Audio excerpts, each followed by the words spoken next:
Hello breku semua yang paling cantik dan ganteng rupawan. Gimana, masih suka makan mie goreng instan? Kayak saya dong, makan mie instan rebus.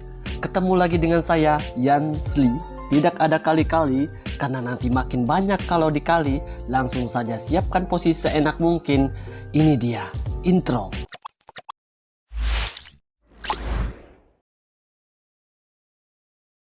Di padang rumput yang luas muncullah seorang dengan mode penyamaran. Ia bernama Benji.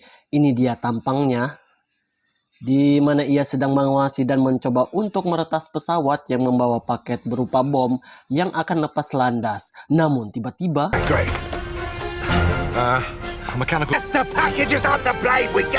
ya, munculnya pria tampan berpakaian rapi seperti habis kondangan bernama Ethan. Berlari mencoba untuk memasuki pesawat tersebut, namun karena pintu tertutup, ia pun ikut terbang dengan bergelantungan di gagang pintu. Setelah berhasil masuk, ia pun langsung membawa bom-bom tersebut dengan menggunakan parasut, dan film ini pun dimulai.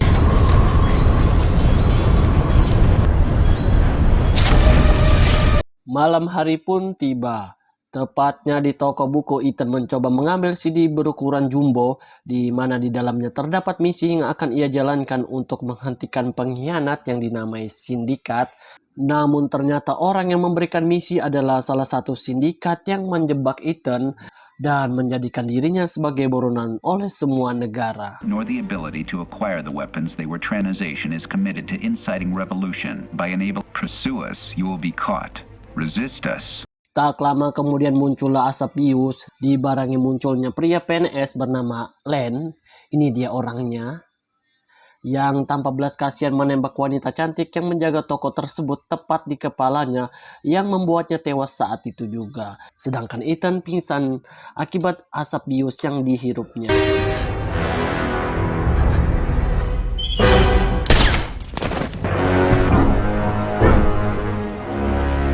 Ketika bangun, tangan dan kaki Ethan telah terikat di tiang. Kemudian masuklah seorang wanita, ia bernama Ilsa. Ini dia parasnya. Disusul oleh pria berkepala sosis bernama Winter, yang tanpa aba-aba langsung menyiksanya. Namun tiba-tiba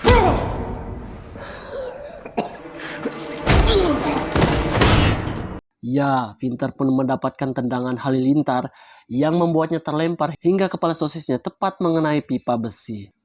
Sakit. Coba sekali lagi. Mengira itu campur tangan Ilsa, anak buah Winter pun langsung menyerangnya hingga membuatnya terpojok. Namun Ethan yang dapat melepaskan diri dari tiang langsung membantunya hingga terjadilah adu gelut yang dimenangkan oleh Ethan dan Ilsa.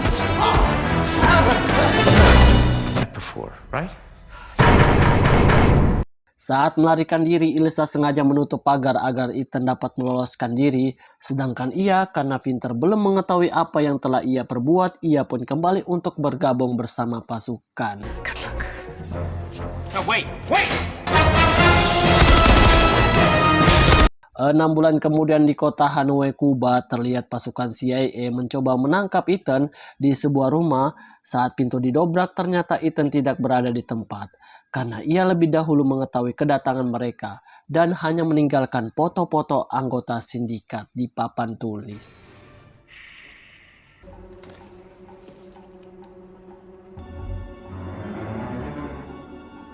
Di kota Vienna, Australia, terlihat Benji turun dari kereta api dan seseorang mirip Alan Walker memberikan dia sebuah map yang berisikan kacamata dan sebuah buku. Saat memakai kacamata, ternyata itu adalah telepon yang langsung terhubung dengan Ethan. Wah, sangat canggih ini alatnya. Ethan, where are you? Where the hell have you been? Ethan pun meminta bantuan kepada Benji untuk menemukan Len, ketua sindikat, pada sebuah acara drama musikal di mana Benji bertugas meretas semua CCTV yang ada di tempat itu untuk mencari di mana keberadaan Len. Okay, I have eyes. Saat menelusuri gedung, terlihat seorang pria besar yang ingin menembak Perdana Menteri. Ethan pun langsung mencegahnya karena pria itu besar dan kuat. Ia pun sedikit agak kewalahan untuk menghadapinya. Tapi berkat kepintaran Ethan dalam bertarung, ia pun dapat menjatuhkan pria besar itu yang nggak tahu nasibnya bagaimana, yang jelas tidak lagi muncul di film ini.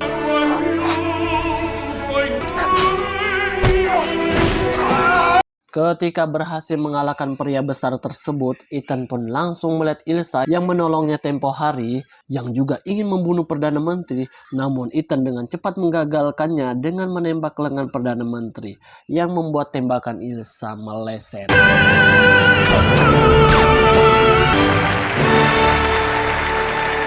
Karena gagal, Ilsa berlari untuk menyelamatkan diri, namun ketika mendapatkan jalan buntu, datanglah Ethan membantunya untuk menyelamatkan diri. Dan saat dalam mobil, ternyata Ethan telah mengetahui status Ilsa yang merupakan agensi Inggris dalam mode penyamaran. Namun tiba-tiba, But I'm pretty sure she's British intelligence. Ilsa is very hard to find. What were you? Who he is? ya, mereka pun mendapatkan tembakan di mana Ilsa dengan sengaja menjatuhkan dirinya agar Ethan dan Benji bisa selamat dari kejadian tersebut.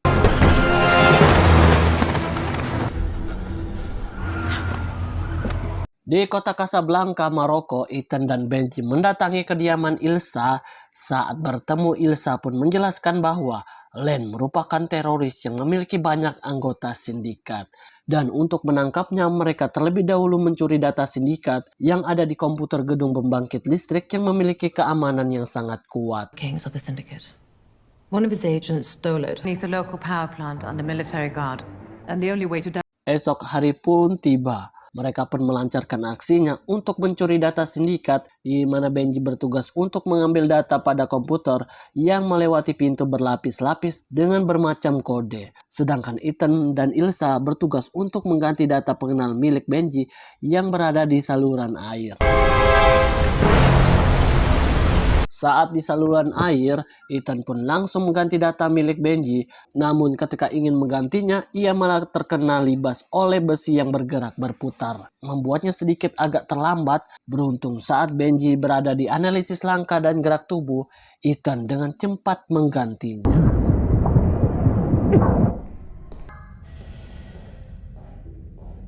Sedangkan Ethan karena melewati batas, ia pun kehabisan napas dan tewas sejenak. Namun karena sutradara ingin Ethan agar tetap hidup dengan mengarahkan Lisa untuk menyelamatkannya dan membawanya keluar dari saluran tersebut. Tepat di ruangan bawah tanah, Ilsa berhasil membuat Ethan bernapas kembali dengan alat kejut jantung. Entah dari mana ia mendapatkannya. Tak lama kemudian Benji pun menghampiri mereka dan memperlihatkan flashdisk yang berisikan data sindikat.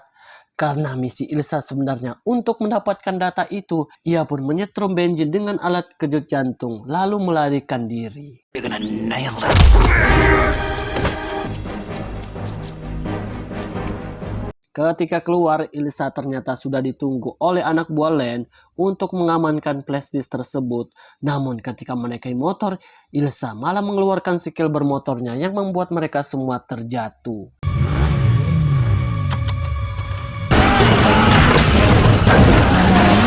Saat sadar, Ethan pun mencoba mengejar Ilsa dengan menggunakan mobil. Namun lagi-lagi anak buah Len menembaki mereka dari belakang. Dan ketika berada di jalur sempit, Ethan berhasil menjatuhkan dua motor yang mengejar mereka.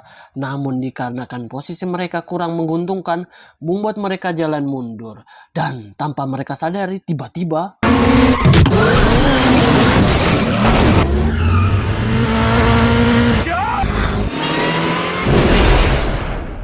ya, mereka pun terjun bebas, membuat mobil yang mereka naiki salto beberapa kali, sehingga Benji dan Ethan tidak bisa melakukan apa-apa. Beruntung datang Brandon Luther menyelamatkan mereka.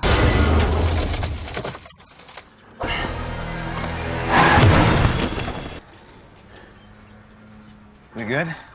Saat Ethan kembali melihat Ilsa, dengan cepat ia langsung mengejarnya menggunakan motor.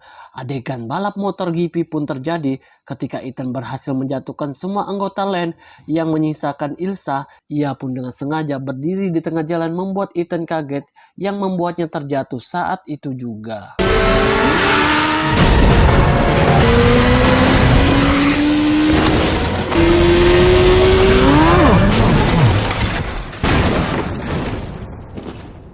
Esok hari pun tiba. Ilsa memberikan flashdisk yang ia curi kepada atasannya bernama Atle. Ini dia orangnya. Ternyata selain menyamar di kelompok lain, ia juga terpaksa membohongi Ethan untuk bisa mendapatkan data sindikat tersebut. Tapi, Atle malah mengatakan bahwa data yang ia dapatkan merupakan yang palsu. Dengan wajah kesal, Ilsa pun meninggalkannya. Its entire infrastructure. Who they are, the politicians. Makes you think this so-called ledger is authentic?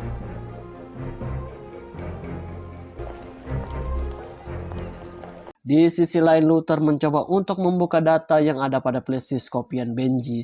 Namun data tersebut memiliki kunci yang hanya bisa dibuka menggunakan retina, sidik jari, dan suara Perdana Menteri Inggris sebagai pasportnya. Have fingerprints, retinal scan, and a voice phrase. What I'm saying is, there is no ledger, which means we have no proof. Prime Minister of Great Britain himself. Yes. Esok hari pun tiba. Ketika Ilsa berjalan di sebuah mall, Ethan dan kawan-kawan tiba muncul untuk mencegahnya. Ketika mengobrol, ternyata Ethan sudah mengetahui bahwa Ilsa hanya melaksanakan tugasnya sebagai agen. Namun tiba-tiba, Ethan. You're just doing your job. Benji. ya, Benji pun menghilang dari posisinya. Ternyata ia diculik oleh Vinter. Saat mengejar Len langsung menelepon Ethan yang meminta data sindikat dalam keadaan terbuka. Dengan terpaksa mereka harus menculik Perdana Menteri agar bisa membuat data sindikat tersebut terbuka. Disk unlocked. Take the Prime Minister.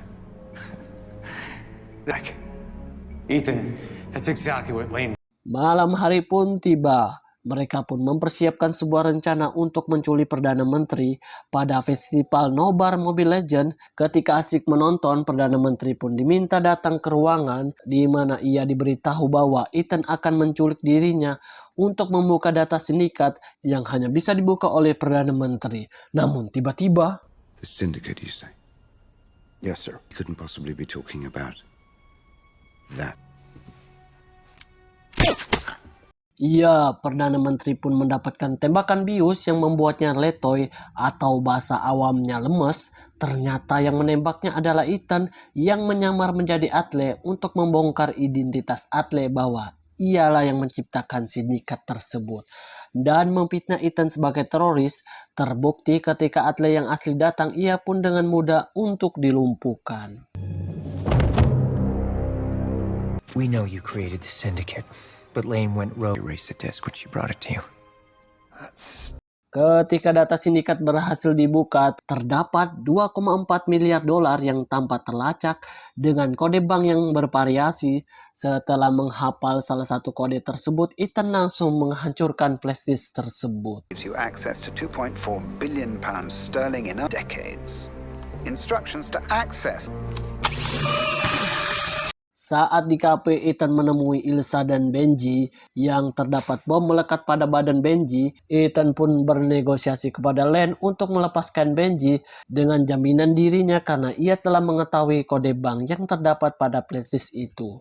Untuk membuat Len percaya, Ethan pun memberikan kode uang senilai 50 juta dolar kepadanya agar Benji dapat dibebaskan. I'll give you Ethan, Prime Minister waiting. Go. Namun ketika Benji dilepaskan, Len malah memerintahkan membunuh Ilsa dan membawa Ethan hidup-hidup. Mereka berdua pun menunjukkan skill keagenan mereka yang membuat bawahan Len kocar-kacir. Bukannya bisa menangkap Ethan dan membunuh Ilsa, mereka lah yang malah menjadi korban atas keganasan mereka. Ya, mereka maksudnya Ethan dan Ilsa ya.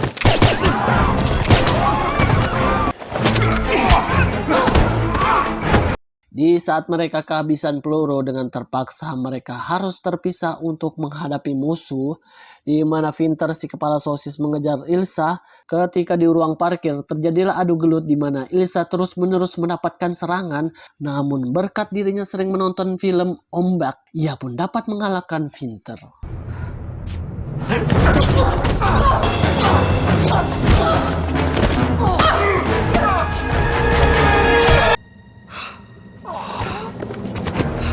Sedangkan Ethan dengan kaki pincangnya berusaha menghindar dari kejaran Lane hingga ia pun masuk ke lubang yang membuatnya tidak bisa berdiri lagi.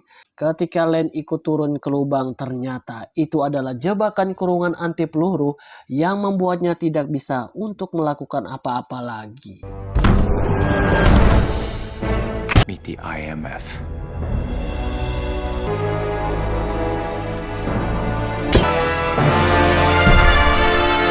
Di akhir cerita terlihat Brand berada di ruangan sidang untuk mengembalikan agensi IMF yang sebelumnya telah dibubarkan dan mendapatkan sekretaris baru yaitu Mr.